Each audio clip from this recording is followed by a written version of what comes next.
এই যে সকাল সকাল এই যে মুগের ডাল রান্না করছি, এটা ফোড়ন দেব। এই যে বেগুন ভাজি করব, আর এই যে ভাত।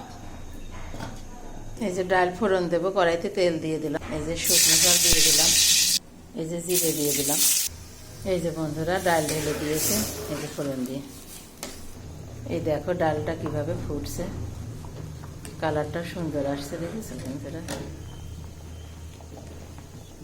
এবার নামাই ফেলবো, হয়ে গেছে। এই যে নামাই রেখেছি, একটু মিষ্টি দিতে হয় কিন্তু ডালে। এবার বেগুন ভাজবো, কড়াইতে তেল দিয়ে এই যে বেগুন দিয়ে দিচ্ছি।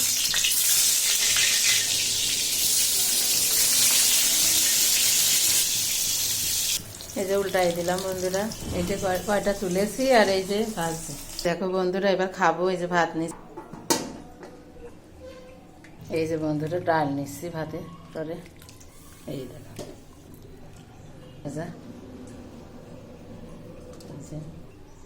এই যে খাবো। দেখো বন্ধুরা কি গরম, খুব খেতে সুন্দর লাগে এই ডাল দিয়ে আর এই যে বেগুন ভাজা দিয়ে গরম গরম খুব সুন্দর লাগে খেতে। এই বেগুনে একটু চিনি মাখিয়ে রাখবা, যখন লবণ হলুদ দেবা তখন খুব স্বাদ লাগে খেতে। তোমাদের কার কার খেতে ভালো লাগে এরকম কমেন্টে একটু জানাই বন্ধুরা। রাখি তাহলে।